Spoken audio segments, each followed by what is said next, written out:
Among the most emotional moments of the Second World War were the liberation of Paris, the fall of Berlin, and the release of the Nazis' prisoners. Researchers have recently uncovered never-before-seen film of these and other events shot not in black and white, but in color. Our program provides a new look at the final year of the war, from D-Day through VJ Day. If a picture is worth 1,000 words, color film speaks volumes. The Second World War has been seen as a black and white war. Until now. Now, for the first time, you will see the Second World War in color. The images are original. The color is real.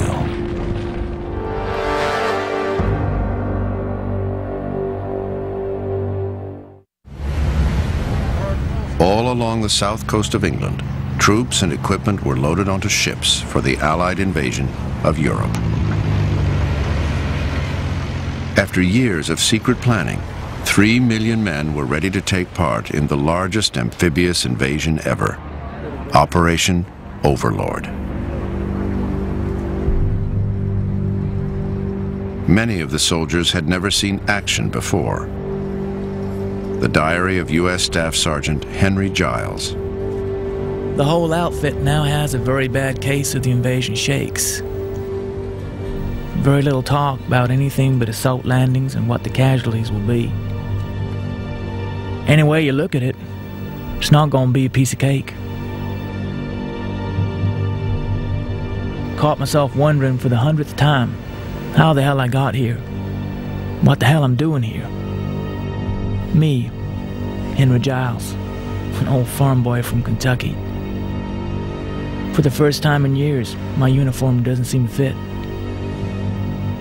A little too tight.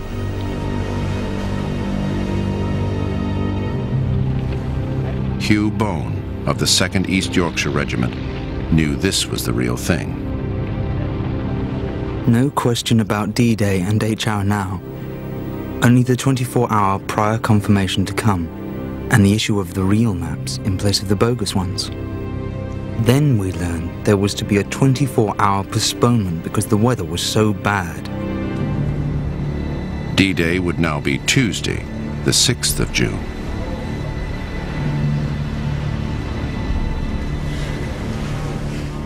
Most of the men had already been cooped up aboard their ships for 3 days. Soldiers and sailors relieved the tension however they could. Many wrote letters home. When the invasion starts, you may not hear from me for some time. There's no use kidding you. When we go in, it'll be rough. But I'm sure we can do our part. I'll write every chance I get.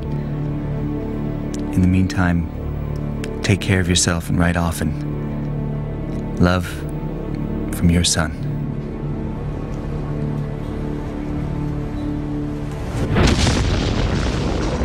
The next morning, the Allies bombarded the Normandy coast. Waiting to go ashore was Sergeant Keller of the Devonshire Regiment. When we were about 200 yards from our landing point, I could see heavy machine gun bullets cutting up the sand and making a noise like a huge swarm of bees. I thought, my God, we're going to be slaughtered.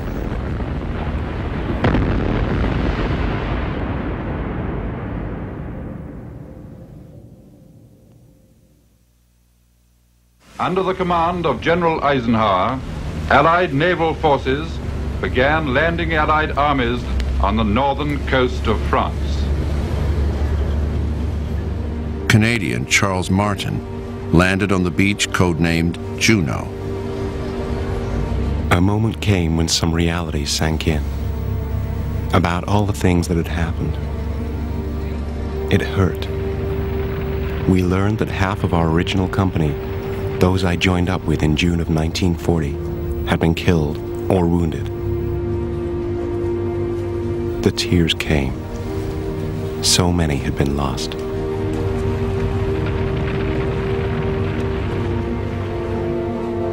U.S. Army cameramen, among them Hollywood director George Stevens, filmed the D-Day beaches, where 2,500 Allied troops had died.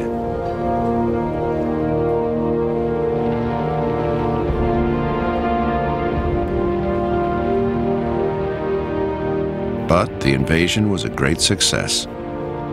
By the end of June, 1 million Allied troops had come ashore.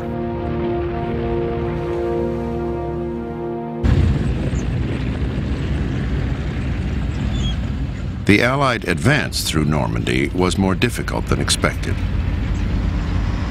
William Preston was a corporal with an American tank battalion. Dearest Phil, the Battle of the Hedgerows continues as near to jungle fighting as anything I can think of. The small open fields surrounded by thick bushes and trees are only traps for the unwary.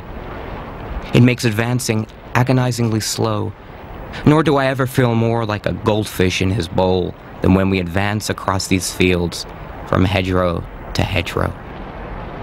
Much love, Bill. Gradually, the Allies wore down an increasingly exhausted German army. In the first month, 90,000 Germans were captured. A young corporal wrote to his wife, "I wonder what will become of us. I don't think I shall ever see my home again.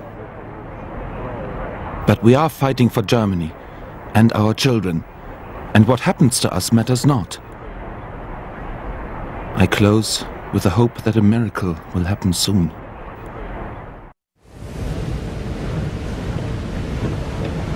Two months after the Normandy landings, there was a second D-Day on the Mediterranean coast near Cannes.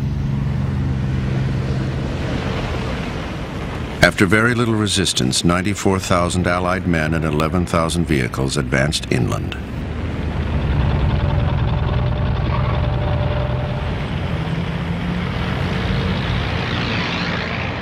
Fighting next to U.S. troops and General de Gaulle's Free French troops was the French resistance. Georges Fidel witnessed their pride and determination. The battle started, a fight to the death, as the people understood that the liberty of their town depended on it.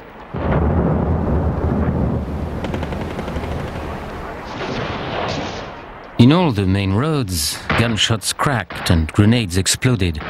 You could see the young people, virtually children, some of them barely 16 years old, waving in their hands revolvers. The experienced older men, although past 50 years old, were armed with machine guns, fighting on street corners.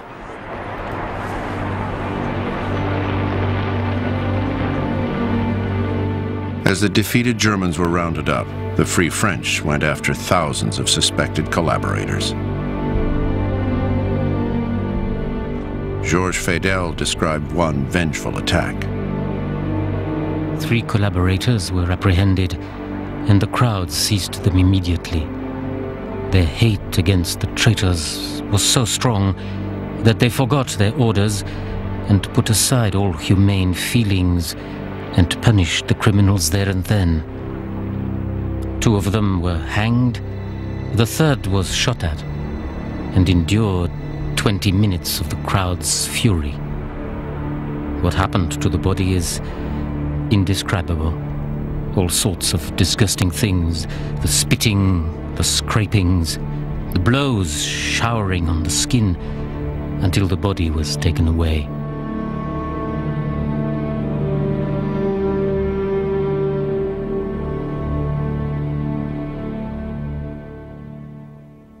Nous nous aimions bien tendrement, comme s'aiment tous les amants. By August 26th, Paris had been liberated. Tu m'as quitté, depuis je suis désespéré. Je te vois partir. James Quirk was a public relations officer for the U.S. Army. The people came running and screaming from every direction. They flung themselves on us and stopped the column from moving. Everyone from babies to old ladies insisted on